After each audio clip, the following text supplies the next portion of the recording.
Hey everybody, it's nice to see you again. I'm Joe Shelton, you know that. I'm the host. This is Moonshine and Music, and we have a great guest today, Chris Wolf, who's been on the show before, but this time he performs in the National Road Music Series for us. We got a great interview. It was a fun night. It was great talking to Chris, great hanging out with Chris. It's always great to be around Chris, and he's a great friend of the show. So you're going to have a great time watching to it. I said great like 47 times, and I know that was really a lot of greats, but I feel like sometimes it's warranted, maybe on the off day. I don't know. Anyway, thank you for listening to the podcast. We got it coming up right now. Chris Wolf on Moonshine and Music. You want to hear what a manatee sounds like? Where I sing better if I am barefoot, and I don't have socks on right now. Everyone knows my name, they can read it on my sleeve. Played a banjo badly. Feel the heat from the fire that's been burning in your heart. Like, I loved the old vintage stuff. Somehow the 60 years and 19 days, they woke up in the dark. We had to bury that stupid llama, and it took us forever.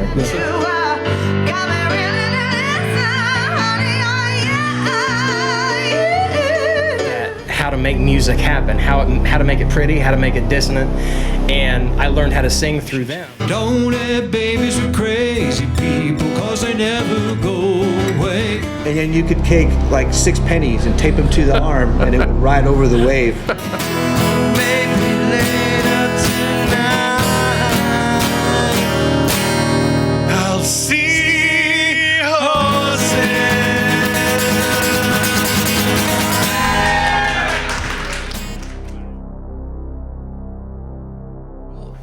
Welcome to Moonshine and Music. Chris Wolf, welcome back to Moonshine and Music. You look a lot more awake than, your previous forays onto the show. That the Books and Brews? Yeah, the famous Books and Brews interview? Well, that one in the 60-minute songwriting challenge where we gave you a real challenge. Yeah. What was something lizards? I can't remember. Fuzzy lizards? Fuzzy lizards, yeah. And me and Megan had struggled with that. But, having the evening here, you got a full day's rest. We let you... Presumably. How you been doing? Has everything been going well? Sure, yeah. I mean, as well as can be expected for an old man. CPR has been playing for 12 years now, which blows my mind because CPR Revival was just like a fluke that I thought would last a couple months, and here it is 12 years later, and now we've got a bass player. So, and you're not even a band. We ain't a band, and anybody that accuses us of that is blacklisted forever. And that's a tough place to be on the CPR blacklist. Well, you wouldn't want to be on it. That's all I'm saying. I feel you. No, it's cool, and the thing is we've added a bass player, and of the 3 guys that I'm with on that thing are so iconic in the local scene. It just blows my mind that what it became. It's just so strange that I met Ralph Jeffers from the Punk and Holler Boys, and next thing I know, we're playing gigs all over the place, and he is a treasure, and not enough people know about Ralph. But well, we want to have the Punk and Holler Boys do one of these shows, and the dates just never have been working out. So we're gonna get them on. Oh sure, they're at the Mill tonight. Yeah. So unfortunately, the dates got in our way. That happens all the time, man. We'll make it work eventually. So you had But Seriously Folk come out right before. I know that I was at February your album. 28th, 2020. Right. And March 7th, they shut the world down. I know. It was I think it was the last show that I attended.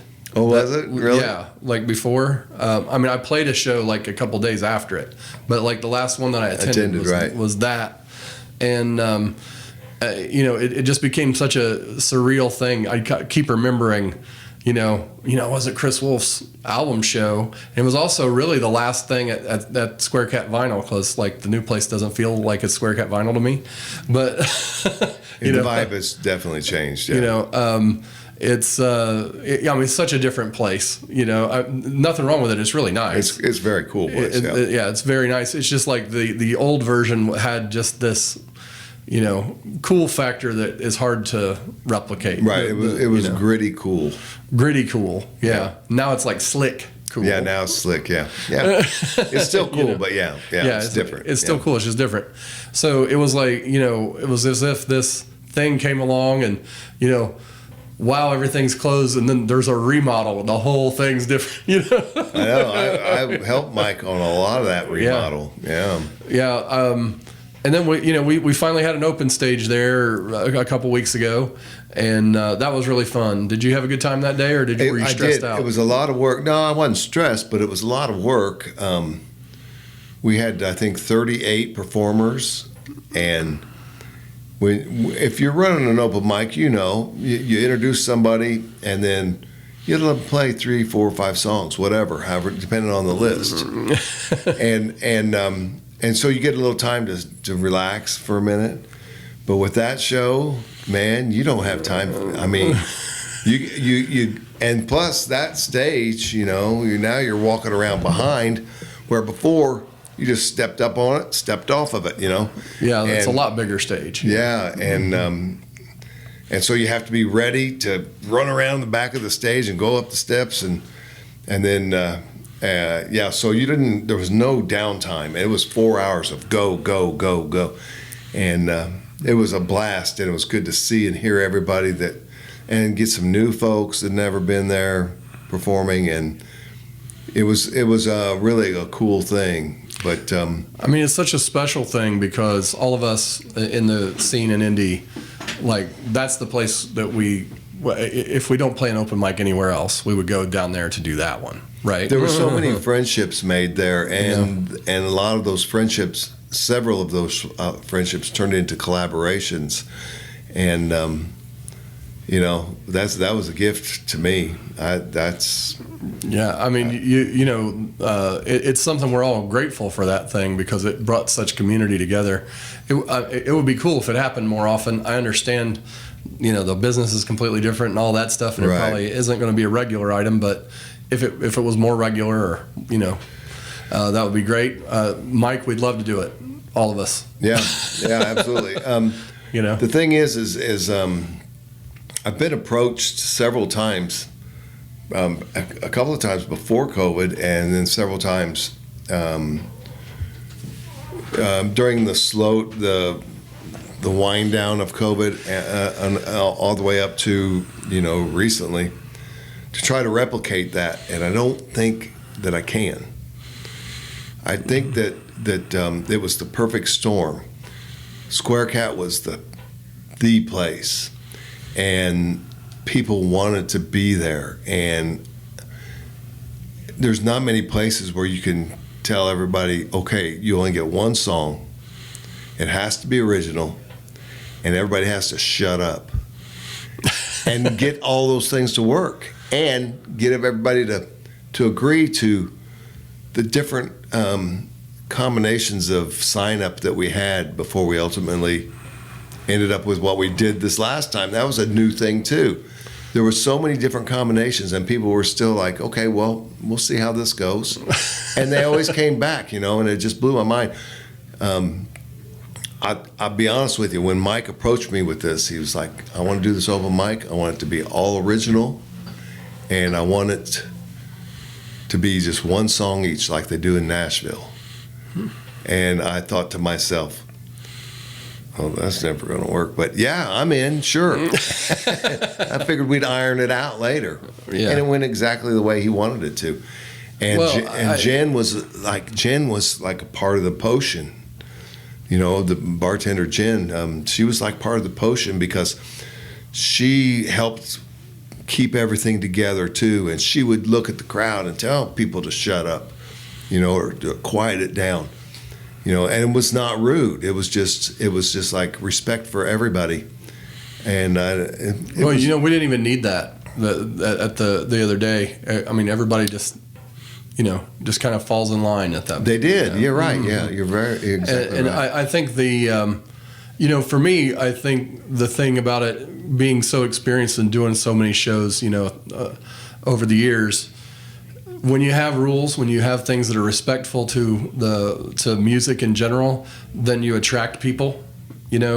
Like these places where if you go and play and they're like, turn it down, the people can't talk. Right. Well, those places shouldn't have music. They should just play something in the background because they're not respecting the idea of live music, and so that makes everybody there not respect the idea of live music. Whereas like with Mike and his place, it's all about respecting the music. When there's something going on there, it's all about respecting it and making sure that everybody is is there for an entertaining live show. Whenever they have other shows there, they don't let people just go in there and get rowdy and be loud. Well, I mean, for the most part, there's room for all of it because I've seen some really great cover acts that get up and play ear familiar cover songs for a crowd that's eating or just hanging out or loud, and that's an art in itself too. And I'm not going to belittle anybody that. I'm not belittling any of it. I'm just saying that sometimes when things don't work, it's just that the place isn't really respecting the music. Right. But a lot of times there's a venue that just wants somebody playing the music, so people go, "Oh, I love this song." So anyway, I was at the office, and there's a time and a place for that, and those people, they that's a talent to be able to just stand there and do that. But it's all different, and but I mean that's why I think that it worked with the thing because Mike is so, and everybody there. Oh yeah, Mike was dedicated to live original music only. Yeah. And he said, I have to tell you that little inside baseball on this latest open mic. He sent me a message and he said, "Here's what I'm thinking about announcing this open mic." And he said, and one of the lines in it was, "If you even start playing a cover, you will be asked to leave." And I was like, I appreciate your passion, Mike, but maybe we should be a little softer in our approach. Please, covers only. And so I changed it to please, covers only. There's plenty of places to play. Or please, originals only. There's plenty of places to play covers. Right. And he goes, okay, that sounds a little better. So he switched that over. But he was like, no, I don't want covers. I don't want covers. And that's cool. There's not a lot of venue owners that are like that. I mean, I run an open mic, and we don't limit them to playing covers or originals. Sure. But I'll tell you, a lot of the time, there's somebody almost every week that comes up there and goes, "Do you want to hear an original or cover?" And 95% of the people yell original. Sure. Back at them. Right. Like we're at this open stage. You're here with a bunch of songwriters. We're all in. You know, like and there's some people that are want. Well, and there's nothing wrong with covers. Nothing at all. I don't ask people if they want to hear a cover. I just get up and play my version of that cover song. Right. And I try to make it mine. I'm not trying to replicate Arlo Guthrie singing Alice's Restaurant, Well, Mike and I have something in common. Like this whole show is about doing all original stuff, right? Because I wanted to. Oh, shoot. Let me change my set list. Because I wanted to put together, a show that's, for songwriters to come out and show off their things, in a bigger venue with a nice place, right? And, part of that is, and I'm in the same wavelength. Yeah. I have nothing wrong with playing covers. Hell, I play a lot of them, right? Right. It's just that it's nice to have something that's completely set up for original songwriters because there are, as you said, plenty of places to go play somebody else's songs. Mm-hmm. Right. And I'll tell you the truth, some of the most talented musicians in this city are in cover bands. And they are. Yeah. and they are just monsters. Well, you know, I was talking about this with the string band guys a minute ago, and I was like, you know, I have a real respect for the tribute band guys that can play every note of like a Led Zeppelin song, because I couldn't make myself do that. You know, it's really, really hard to play it exactly like it was recorded. Sure. You know, and it just takes so much dedication and practice to that song that I would hate the song by the time I got there. You know. Yeah. Well, I met some guys that have a band called Jump, and they're a Van Halen cover band. Yeah, I've seen those guys. And it's something. I can't they're remember. really good, and they announced from the stage, "We are not rock stars, we are mock stars." And he said, "You can't write a classic like The Wizard of Oz and not expect people to replicate it on Broadway for years to come." Mm-hmm. And he said, "This is our Wizard of Oz," and I thought that was really, yeah. I have nothing but respect for it, because it's really hard. You know, especially when you're setting yourself up with that kind of an expectation, you know, like let's say somebody is at a Chris Wolf show and they go, "Hey, can you play Inagata Davida?" And you're like, "Well, I mean, I could try," you know, right. but you're, you know, those guys they're just out front. We're going to play Van Halen. We're going to be Van Halen tonight. We're going to try to act like we're Van Halen. Right, and that's know? a tribute band. But then you also have just the cover bands that can get up and play. Yeah. They'll play Average White Band, and then they'll play the Bee Gees, and then they'll play, you know, Aerosmith, and you know, they're all over the map. And and there's a lot of talent for that sort of thing too that I personally don't possess. I don't. My brother is one of those guys that can play.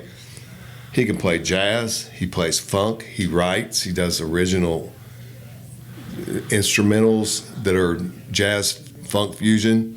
And then he also is in a band called Vinyl Junkies that plays 70s and early 80s rock covers, you know, Allman Brothers and James Gang, and, you know, so, yeah. That's a lot. So back to tonight, do you got something special or anything you got coming up, or that you're going to play out there for us tonight? Well, I mean, I got 30 minutes, so I'll make it as special as I can. I didn't know if you had like a new song or anything you're debuting or anything. No, I'm not. Well, I mean, I've got a couple songs in this that I don't typically play, but they're not specifically new. I have a couple of new songs that I don't really feel comfortable performing yet on stage.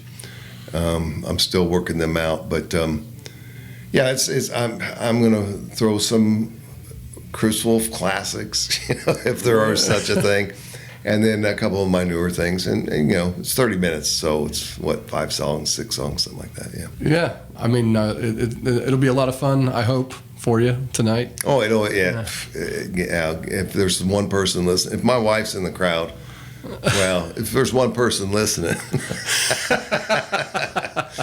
she hears it all the time. But yeah, no, it's all for fun, and what an honor to be hanging out with my friends Hammer and Hatchet, and I've never played with Stampede, but I know Kyle, and I've been to his shows, and I emceed a show at Metamora that he was on the bill, and so it'll be a checklist thing there with those guys. They're a cool bunch. Yeah. So yeah, and then of course you having me on the show. Thanks, dude. I mean, you're gonna get up and play a song, or is it something new? Yeah. I'm not playing a new song tonight, but I am playing a song. Okay, cool. Yeah. So I'm looking forward to it. So it's going to be a good time. Tonight we're going to play Moonshine because it's the last show of the year. Moonshine is, Moonshine equals love. It's our whole theme here. Cool. Very cool. So, hey, thanks for being on the show. Appreciate having you. Well, thanks for having me, man. All right. I'm looking forward to it. I couldn't afford invisible fence. Invisible dog, it seemed to make more sense. I named him Spotless, 'cause he was so clean. Greatest dog that you have never seen. Got invisible papers from the IKC.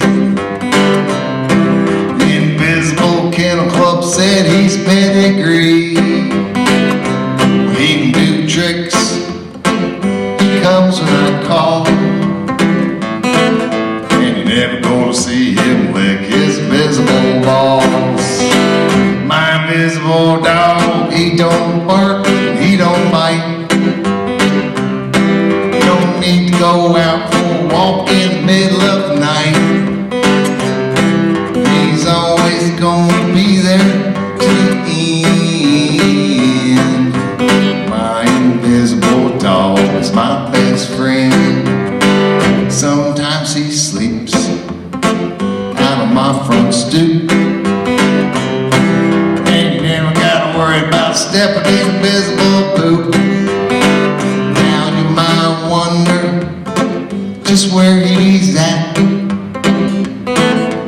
Usually out chasing Joe's invisible cat. My invisible dog, he don't bark, he don't bite. You don't need to go out for a walk in the middle of the night. He's always gonna be there to the end.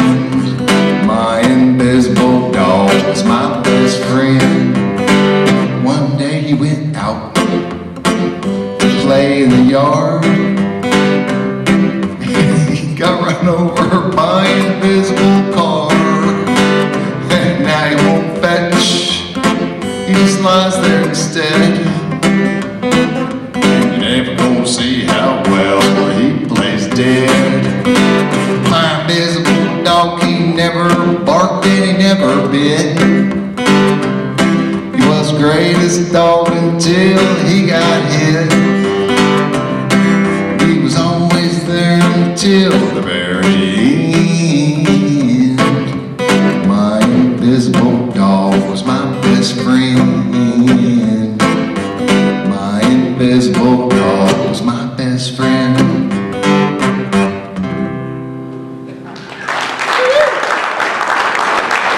Thanks. This is about my truck, and no, I will not help you move.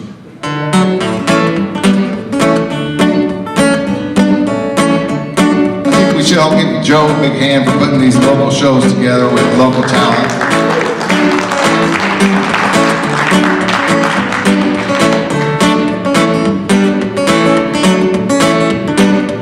You just might have yourself some junk. But don't you worry, don't get in a funk. As it turns out, looks like you're in luck. 'Cause guess what? I got a truck. I got a junk truck. I'll come pick you up in my junk truck. Looks like you're in luck. I got a junk truck. Junk truck. A junk truck. Junk truck. I'll come load your junk up in my truck. It won't even cost you $1. You just say the word, you know I'll jump. And I will haul your junk to the dump in my junk truck. I'll come pick you up in my junk truck. Won't cost you $1. I got a junk truck. Junk truck. Junk truck. Junk truck.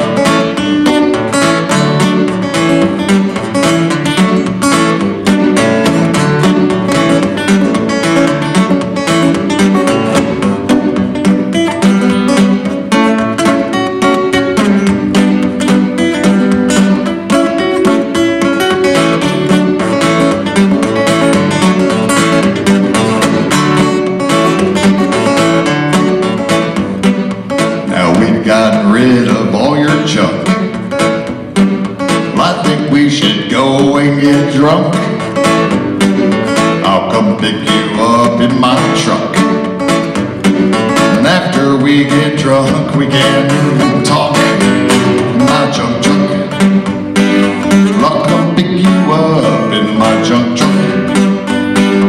We can go get drunk in my junk truck. Junk truck. My junk truck, junk truck.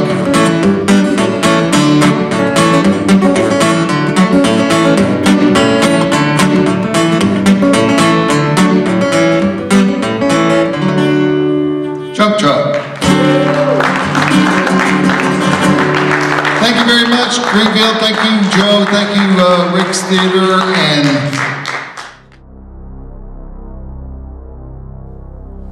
Moonshine and Music is produced by Joe Shelton. Our cameraman Grip stunt doubling. I mean, he does other stuff. Brent Lee Smith on audio. We've got Joe Shelton and Tony Seiler. And on artwork, Bailey Shelton. Lighting by Heather Warnstaff. Our production assistants are Patrick Zabriskie, Sarah Shelton, and Ray Hoskins.